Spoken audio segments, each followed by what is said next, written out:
لا يكثر همك ما قدر يكون. يا قلبي تنبه واترك المجون، قد ضمنت تعالى بالرزق القوام في الكتاب المنزل نور للأنام. فالرضا فريضة والسخط حرام، والقنوع راحة والطمع جنون. لا يكثر همك ما قدر يكون. أنت والخلايق كلهم عبيد، والإله فينا يفعل ما يريد. همك واغتمامك ويحك ما يفيد، القضاء تقدم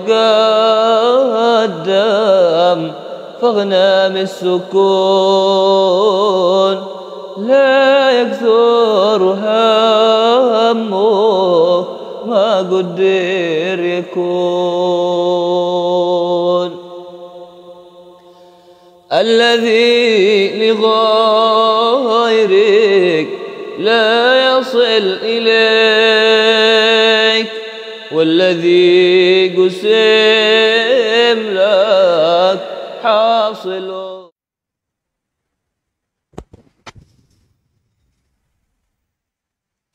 بسم الله الرحمن الرحيم. الحمد لله رب العالمين، والصلاة والسلام على أشرف الأنبياء والمرسلين سيدنا محمد وعلى آله وصحبه أجمعين، وبعد. قال المؤلف والإمام العلامة الحبيب عمر بن محمد بن سالم بن حفيظ في كتابه مزن السكينة والسكون شرح قصيدة لا يكثر همك ما قدر يكون للإمام القطب الحبيب عبد الله بن عبد الحداد، نفعنا الله بهما بعلومها في الدارين آمين. إلى أن قال رضي الله عنه: وقد عانى الحبيب محمد ابن عبد الله الحدار في آخر حياته أمراضا كثيرة. Penulis ada bercerita tentang seorang bernama Al-Habib Muhammad bin Abdullah Al-Haddar. Beliau adalah guru kepada penulis dan juga ayah mertua kepada penulis. Katanya, Al-Habib Muhammad di akhir hayatnya banyak berhadapan dengan berbagai macam penyakit. Washtadda alaihi ba'duha fi akhir ayyamih. Sebagian daripada penyakit-penyakit itu bertambah parah di akhir hayatnya. Wa kana mimma anahu maradun fi ri'ah. Di antara penyakit yang dialami olehnya adalah penyakit paru-paru. Qala lahu ahadul atibba al-mutakhassisin. Salah seorang dokter pakar berkata, inna ghayatahu fil hayati an ya'isha ma hadzal marad 20 yawman. Dokter pakar berkata, penyakit kamu ini, katanya, diperkirakan akan berlangsung berada dengan kamu dalam kehidupan kamu ini, yang ada sisanya ada 20 hari. Yang penyakitnya berbahaya. Kamu ada waktu 20 hari saja. Ikut perkiraan dokter.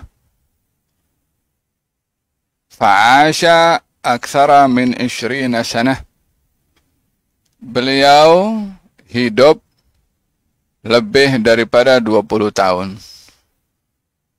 Bukan 20 hari, seperti dikatakan oleh dokter, bukan pun 20 bulan, tetapi lebih daripada 20 tahun. Wa qad ittasala bil Habib Muhammad Asy-Syatiri fi akhir ayyamih ba'da khurujihi min al-mustashfa yaqulu lahu ushhiduka bi anni radhi an Rabbi. Kemudian beliau berhubung dengan Al-Habib Muhammad Asy-Syatiri,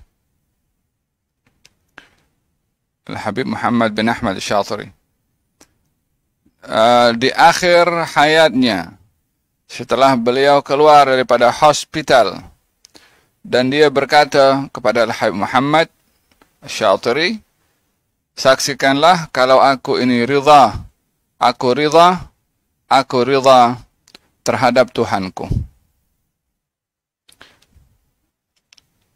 Yani, coba bayangkan seseorang yang berhadapan dengan penyakit yang kata dokter penyakit ini akan berada bersama dengan kamu dalam kehidupan kamu ini hanya 20 hari lagi, khalas. Yani lepas itu tak ada lagi dah. Inna lillahi wa inna ilaihi raji'un. Penyakitnya berbahaya. Penyakitnya pada paru-paru. Ternyata penyakit itu bersama dengan beliau selama 20 tahun. Bayangkan membawa sakit itu selama 20 tahun. Itu pun di akhir-akhir hayatnya dia beritahu, aku ridha terhadap ketentuan Tuhanku. Yani 20 tahun menanggung sakit itu dia ridha. Beliau ridha. Beliau menerima. Tidak komplain. Tidak protes. Wa kun radin bima qaddara al-mawla wa dabbar wa la taskhad qadallah rabbil arshil akbar. Fahimtum? Hadza contoh arti ridha kepada Allah Subhanahu wa taala. Apa yang kita alami dalam hidup ini, kita sikapi dengan ridha, dengan puas hati, dengan menerima. Fayajib an tardha bima qaddara Allah taala laka fi qalimin qalilin aw katsir. Daripada contoh Al-Habib Muhammad ini memberikan gambaran kepada kita, wajib untuk kita ridha ke atas ketentuan qada dan qadarnya Allah pada kita, baik yang sedikit atau banyak. Yani kalau ditentukan oleh Allah Subhanahu wa taala dalam qada qadarnya kehidupan ini dengan apa saja yang kita lalui, baik dengan kondisi ekonomi kita yang serba berkekurangan, atau dengan penyakit, atau dengan masalah, maka kita wajib untuk ridha. Wa adamur ridha jalaba as-sukhta min Allah ala kathirin min al-khalqi. Karena sesungguhnya orang yang tidak ridha dengan ketentuan qada dan qadarnya Allah, maka dia akan terdedah untuk mendapat murka dari Allah Subhanahu wa taala. Walihada dalam dalam hadis Nabi Muhammad sallallahu alaihi wasallam, inna Allah idza ahabba qauman ibtalahum. Allah bila suka kepada satu kaum, Allah akan menduga mereka. Faman radhiya falahu ridha. Kaum yang diduga kalau ridha, maka dia akan mendapatkan pahala ridha. Dan barang siapa daripada kaum itu kalau diduga dia enggan untuk menerima, tidak ridha, maka dia akan mendapatkan murka dari Allah. Wal'iyadhu billah. Qala ba'dul arifin as-salihin li ta'ibin min sariqati akfanil mauta. Kam nabashta min al-quburi? Qala kathirun. Lakin wajadtu aktsarahum mustadbirin al-qiblah. Faqala lahu atadri lima yuf'al bihim hakadha? Qala la. Faqala hadha al-'arif yuf'alu bihim hakadha lisyakkihim fil rizqi ya'ishuna ma'allahi syakkina fil rizqi ghaira mutmainnina wa ghaira radhin. Ada seorang, dia petugas tukang menggali kubur. Dan dia punya kerja, setiap kali ada mayat yang dikebumikan, dia akan curi kain kafan mayat itu. Ya, ini setelah mayat itu dikuburkan, orang pun dah pergi, dia patah balik, dia gali, dia curi kafan-kafan mayit, karena kafannya masih baru. Diambil kafannya, dibiarkan mayit itu tak berkafan, kemudian kafannya dijual. Pencuri, tapi spesial pencurinya, pencuri kafan dia. Ya, bukan curi kafan dengan kedai, dia curi kafan dia pakai. Ya Allah, dia tak takut digali kubur dia. Tak tahu apa dia punya. Walhasil dia curi kain kafan. Namun satu hari ia bertaubat daripada perbuatannya. Apakah perbuatannya? Pencuri kain kafan. Dia berjumpa dengan salah seorang arifin dan berkata kepada, ditanya oleh salah seorang arif ini, kamu selama mencuri kain kafan sudah berapa mayat yang kamu dah curi kain kafannya? Katanya banyak sekali yang kudah curi kain kafannya. Akan tetapi, kata beliau, kata si pencuri ini, kebanyakan daripada mereka yang aku curi kain kafannya, posisi mereka dalam keadaan membelakangi kiblat. Ini bertukar posisi daripada menghadap kiblat yang diletakkan oleh orang-orang ketika menguburkan. Namun ketika digali balik, setelah melalui proses soalan mungkar dan nakir, didapati mayit itu membelakangi kiblat, padahal diletak menghadap kiblat. Kemudian ditanya oleh si arif ini, kamu tahu tidak kenapa mereka bertukar daripada menghadap kiblat menjadi membelakangi kiblat? Katanya tidak, aku tak tahu. Katanya mereka bertukar posisi membelakangi kiblat disebabkan oleh karena mereka hidup dalam keadaan ragu-ragu daripada ketentuan rezeki yang Allah dan tentukan, dan mereka hidup dalam keadaan tidak ridha dengan ketentuan rezeki dari Allah Subhanahu wa taala. Hatinya, imannya tidak kuat. Imannya tidak mantap, hidupnya tidak ada ridha. Faham tak? Falidha yaquluna asyakku fil rizqi syakkun fil razzaq jalla jalaluh. Oleh sebab itu dikatakan orang yang ragu ke atas rezeki, maka hakikatnya dia ragu kepada yang maha memberi rezeki subhanahu wa ta'ala. Bukankah nama Allah yang maha memberi rezeki? Kemudian ada orang tak yakin tentang rezekinya, maka dia sama dia dengan tak yakin dengan yang maha memberi rezeki. Tak yakin kepada yang maha memberi rezeki, maka menunjukkan kelemahan pada iman orang itu kepada Allah Subhanahu wa taala yang maha memberi rezeki. Fa idza kunta turidu irda'ahu al-akbar farda anhu fima qasam lak wa fima a'tak wa fima farada alaik. Kalau kamu mahu mendapatkan ridhanya Allah yang sangat besar, maka hendaklah kamu ridha terlebih dahulu kepada Allah Subhanahu wa taala ke atas apa yang Allah telah agihkan kepada kamu, ke atas apa yang Allah telah berikan kepada kamu, ke atas apa yang telah Allah fardukan kepada kamu. Wa amma sakhat fa'ala alaihi haram. Adapun murka ke atas ketentuan Allah pada rezekinya, pada kewajiban yang diwajibkan kepada kamu, maka itu adalah perbuatan yang haram. Faham dong? Oleh sebab itu jangan sekali-kali membandingkan keadaan diri sendiri dengan orang. Ya Allah, kenapa engkau bagi dia kaya, bagi aku miskin? Kenapa engkau bagi dia rumah besar, bagi aku rumah kecil? Kenapa bagi dia jawatan tinggi, aku tak ada jawatan? Kenapa bagi dia sehat, aku sakit? Kenapa jadi dia laki-laki, aku perempuan? Atau sebaliknya?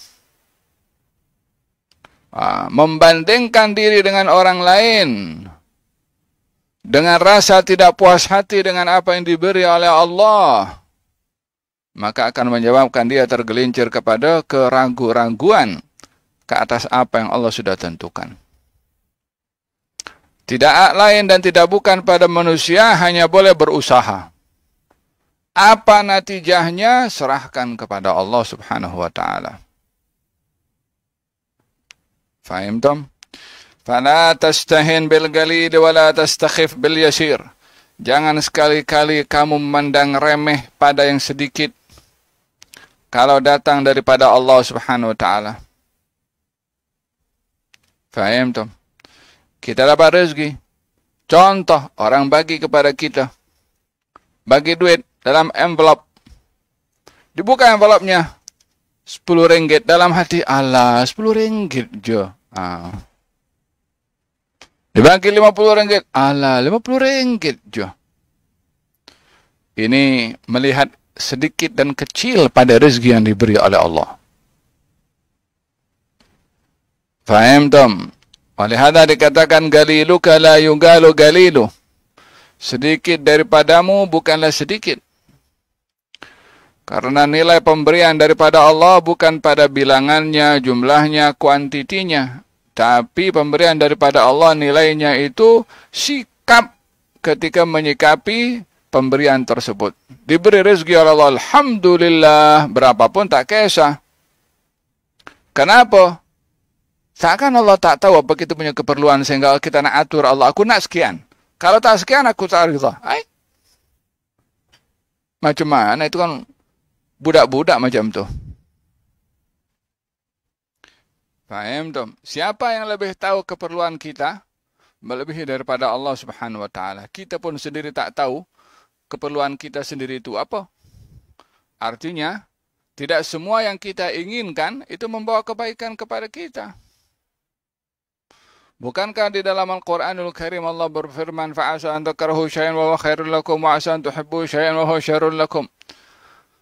Kadang-kadang kamu tak suka kepada sesuatu tapi itu membawa kebaikan. Kadang-kadang kamu suka kepada sesuatu tapi itu membawa keburukan. Ada orang datang, ya Rasulullah, doakan aku kaya. Kata Nabi, qalilun tashkuruhu khairum min katsirin la tutiquh. Sedikit kamu dapat, kamu syukur lebih baik daripada kamu dapat banyak, nanti kamu tak mampu nak pikul. Dia paksa juga, minta juga, aku nak jadi orang kaya. Katanya, baginda menasihatkan, sedikit kamu dapat daripada Allah, kamu syukur lebih banyak daripada dapat banyak, nanti kamu tak mampu nak pikul. Dia paksa lagi. Akhirnya ketika dia diberi kekayaan, dia lupa tanggung jawabnya. Salat jamaahnya terabaikan, zakatnya terabaikan.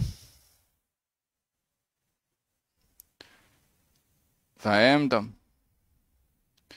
Yang lebih tahu tentang diri kita adalah Allah Subhanahu wa taala. Kalau kita mahukan sesuatu, namun yang diberikan oleh Allah lain daripada apa yang kita minta, maka sikap kita adalah ridha. Naam. Qala sallallahu alaihi wa alihi wa sahbihi wasallam li Aisyah, wa qad ra'a kisratan mulqatan 'ala al-ardi, famasha ilaiha wa akhadhaha thumma masahaha fa akalaha. Satu hari baginda Rasulullah sallallahu alaihi wa alihi wasallam bersabda kepada Siti Aisyah, setelah melihat adanya sepotong roti yang terbuang di atas tanah, lalu diambil oleh beliau dan dibersihkan, diusap, lalu dimakan oleh beliau. Sambil bersabda, ya Aisyah ahsini jiwara ni'amillahi fa innaha qallama nafarat min ahli baitin fakadat an tarji'a ilaihim. Katanya, wahai Aisyah, berbuat baiklah kepada nikmat Allah. yakni sikapilah nikmat Allah itu dengan baik. Karena nikmat ini bila lari daripada rumah, hampir kata mustahil patah balik ke dalam rumah itu. Yani, bila seseorang itu tidak menghargai nikmat Allah, sehingga nikmat itu diambil, dia susah nikmat itu nak patah balik ke rumah itu. Yani ketika melihat roti yang terbuang, kalau dibiarkan ala roti je, dia melihat remeh, kecil, hina kepada nikmat Allah, maka boleh orang itu dihukum nikmat itu tak akan masuk lagi ke rumahnya sehingga dia kelaparan. Oleh sebab itu Nabi SAW nampak roti jatuh, dibersihkan oleh Nabi, dan setelah bersih baru dimakan. Sebagai tanda penghargaan kepada nikmatnya Allah. Oleh sebab itu, kalau kita ada duit seringgit ke 10 sen ke jatuh, jangan dibuang macam tu saja. Alah 10 sen je. Dia masalahnya bukan 10 sen. Masalahnya adalah itu nikmat yang diabaikan. Faham tak? Jadi bukan pada benda yang kita tak pedulikan tu. Sikap kita melihat kepada benda sebagai nikmat bila tidak dipedulikan, itu yang menyebabkan kita diharamkan nikmat oleh Allah Subhanahu wa taala, wal iyad billah. Sama juga dengan ilmu. Kita mendengarkan ilmu, ala lagi-lagi innamal a'mal binniyat, macam tak ada hadis lain. Las-las sekali dia akan hilang ilmu daripadanya. Jangan sekali-kali menyikapi kepada ilmu, dah banyak kali dah dengar dah. Faham dong? Idza kunta fi ni'matin far'aha, fa innal ma'asi tuzilun ni'ama. Kalau kamu dapat nikmat, hargai. Karena sesungguhnya maksiat itu boleh menjadi sebab nikmat itu diambil balik. Garis dari Syekh Abu Bakar bin Salim radhiyallahu anhu ketika didatangi oleh seorang wanita ingin menyumbang hanya satu genggam gandum di tangannya. Ingin menyumbang kepada Syekh Abu Bakar bin Salim yang setiap hari memasak roti 1000 keping untuk diberikan kepada fakir miskin. Maka pembantunya melihat pemberian orang tua ini, perempuan ini adalah sikit. Apa sikit nih? Maka ditegur oleh Syekh Abu Bakar bin Salim kepada pembantu itu. Diterima sendiri, mana wanita itu datang ingin memberikan gandum. Kemudian pembantu Syekh Abu Bakar bin Salim mengatakan, mana boleh nak dibandingkan pemberian kamu ni sikit berbandingkan setiap hari 1000 keping roti, berapa gandum yang diperlukan banyak, kamu nak bagi sikit je. Maka perempuan tu pergilah dalam keadaan kecewa. Syekh Abu Bakar dengar turun daripada lantai 2, panggil itu perempuan tu yang datang untuk menyumbang walaupun hanya segenggam gandum. Diterima oleh beliau, katanya terima kasih, jazakallah khair atas bantuannya, atas sumbangannya. Kemudian beliau mengatakan, setelah wanita tadi gembira karena pemberiannya diterima langsung oleh Syekh Abu Bakar bin Salim, perempuan tadi pergi dan perempuan itu pembantu Syekh Abu Bakar bin Salim dimarah oleh Syekh Abu Bakar sendiri. Karena menyikapi kepada perempuan dengan sikap yang tidak sopan. Dan beliau mengatakan, man lam yashkur al-galil, lam yashkur al-kathir. Yang tak berterima kasih dengan yang sedikit, tidak berterima kasih dengan yang banyak. Naam, wa kana sallallahu alaihi wa sallam yamshi fi at-tariq yawman, Fara'a tamratan fa'akhadhaha wa qala laula anni akhafu an takuna min as-sadaqah la akaltuha. Satu hari baginda Rasulullah lalu di satu jalan dan melihat ada korma. Lalu diambil oleh baginda Rasulullah. Katanya, kalau bukan oleh kerana aku risau, korma ini bahagian daripada zakat, maka aku akan memakannya. Tapi aku risau ini korma adalah jatuh daripada orang yang nak mengeluarkan zakat berupa korma. Sementara Nabi tak boleh makan zakat, jadi korma itu tak dimakan. Sebabnya adalah takut, khawatir itu korma zakat. Keinginannya untuk dimakan, bukan karena lapar, tapi karena ingin menghargai nikmatnya Allah.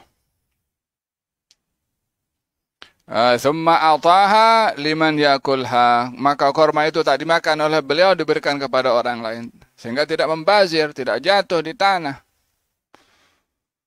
Macam mana dengan keadaan kita kalau makan?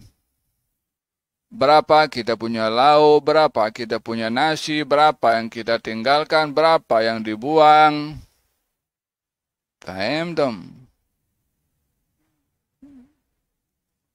Berapa pembaziran yang ada pada makanan? Oleh hadza berhati-hati ketika makan. Selain daripada mengharapkan keberkatan pada makanan, apapun yang dimakan, hatta sebutir nasi pun juga, jangan sampai terbuang. Jangan ambil nasi banyak, yang dimakan hanya separuh. Lepas itu selebihnya mana kita campak pergi sampah. Tak sepatutnya seperti itu. Makan sikit-sikit. Kalau nak letakkan di pinggang takut tak habis, ambil sikit-sikit. Menghargai nikmat itu adalah sebagai sikap terpuji, sikap yang mendatangkan berkat pada nikmat. Faham dong? Wa qad kana sallallahu alaihi wasallam yu'azzimu an-ni'mata wa in daqqat. Baginda Rasulullah itu selalu menghargai nikmat walaupun nikmat itu kecil. Maksudnya size-nya kecil. Walihada qala Sayyidina Syekh Abu Bakar bin Salim, "Law lam nashkur 'ala al-qalil ma ja'ana al-kathir." Beliau Syekh Abu Bakar bin Salim mengatakan, kalau kita tidak berterima kasih dengan yang sedikit, maka kita tidak akan dapat yang banyak. Macam tadi saya katakanlah. Kisah daripada Syekh Abu Bakar bin Salim.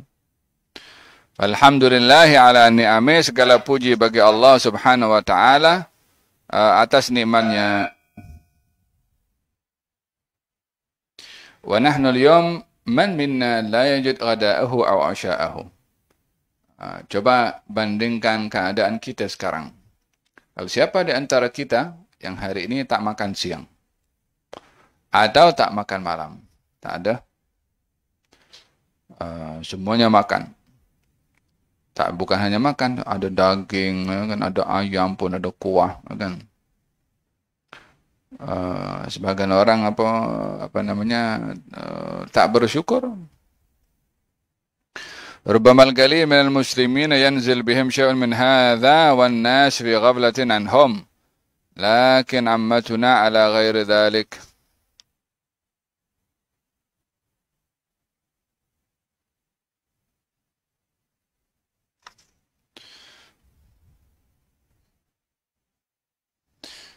وقد كان صلى الله عليه وآله وسلم يرسل الجيش وزاده جراب من التمر. Dahulu Rasulullah bila menghantarkan tentera, kadang-kadang bekalannya untuk mereka makan, tentera untuk berperang, hanya satu kantong korma. La ilaha illallah. Fakana yu'ta li kulli wahidin min al-yawm 3 tamaran. Setiap prajurit yang berperang pada waktu itu, setiap hari 3 butir korma. Thumma tamaratain. Kemudian daripada 3 turun kepada 2. Satu hari. Thumma tamratan wahidah.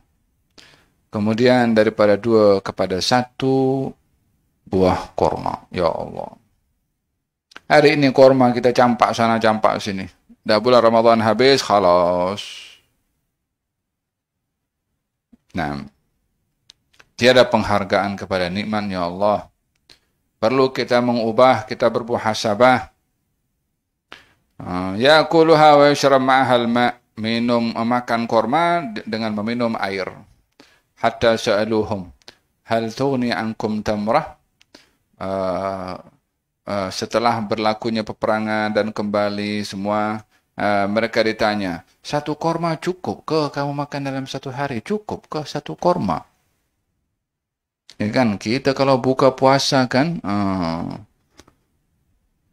korma sunnahnya katanya makan buah korma ganjil bilangannya, tapi ganjilnya 21 biji korma. Itu bukan ganjil sangat itu. Wajadna atharaha hina fagatnaha. Katanya, ya, satu korma itu kesannya kami dapat sampai sekarang. Hina wajadnaha atharaha hina fagatnaha. Kita mendapat kesannya, berkahnya itu ketika kita kehilangannya. Thumma arsalallahu lahum hutan kabiran minal bahri fa'akalu minhu 18 yawman. Kami makan korma itu daripada 3, 2, 1 sehingga habis korma itu. Tak ada lagi dimakan. Jadi apa yang didapat? Allah Subhanahu wa taala hantarkan untuk mereka ikan besar, ikan paus. Boleh makan sebanyak tentera itu selama 18 hari. Ya salam, makan ikan hari-hari. Daripada korma 1 hari 1, makan ikan selama 18 hari. Ya subhanallah. Siapa gerakkan ikan itu daripada tengah-tengah laut itu? Macam mana boleh ada di tepi laut ikan itu? Faham dong? Kalau bukan yang memerintahkan adalah Ar-Razzaq yang maha memberi rezeki subhanahu wa ta'ala. Hatta saminu. Mereka makan kenyang sampai mereka jadi gemuk. Fanzur kaifa arsalahum Rasulullah sallallahu alaihi wasallam wa zadahum jirabu tamrin. Coba tengok apa yang Nabi bekalkan kepada mereka para tentera, melainkan hanya sekantong daripada korma. Lakin fi hadha zaman ikhtalafat al-afkaru kathiran. Tapi zaman ini dah bertukar. Fasarat tushbihu afkar ad-dajjal. Yal'ab 'ala an-nas bima zahir at-ta'am wasyarab. Zaman sekarang orang banyak berfikir macam menyerupai pemikirannya Dajjal yang menipu kepada orang lain dengan pelbagai macam kenikmatan, makanan dan minuman. Warrizq inda khurujih. A'adhana Allah min syarri. Semoga Allah lindungi kita daripada fitnahnya Ad-Dajjal. Di antara tipu muslihatnya Dajjal adalah menunjukkan berbagai macam makanan yang elok-elok di saat orang-orang dalam keadaan lapar. Sehingga kita dihadapkan kadang-kadang dalam mana kenduri ke, wailah dalam hidangan makanan ke, pelbagai macam. Bukan tak boleh menghidangkan macam-macam, tapi kena berfikir macam mana makanan itu supaya tak membazir. Silahkan layan tetamu dengan baik, dengan yang sedap-sedap makanan, tapi fikirlah jangan sampai makanan itu membazir. Moga-moga Allah Subhanahu wa taala menganugerahkan kepada kita hidayah dalam menghargai nikmat Allah Subhanahu wa taala. Amin Allahumma amin. Al-Fatihah syana Rasulullah. Wa bismillahir rahmanir rahim. Allah yanfa'na bima ta'allamna wa nusina min nafi'in wa rizqin wasi'an wa amalan mutaqabbalan wa ila hadratin nabi Muhammad sallallahu alaihi wasallam. Al-Fatihah. Bismillahirrahmanirrahim. Alhamdulillahirabbil alamin. Maliki yawmiddin. Iyyaka na'budu wa iyyaka nasta'in. Ihdinas siratal mustaqim. Siratal ladzina an'amta 'alaihim ghairil maghdubi 'alaihim waladdallin. Allahumma salli wa sallim علينا صلى الله عليه وسلم محمد وعلى اله وصحبه. الحمد لله رب العالمين. تقبل الله منكم. الزم باب ربك واترك كل دون واسأله السلامة من دار الفتون. ضيق صدرك في الحادث يهون. الله المقدر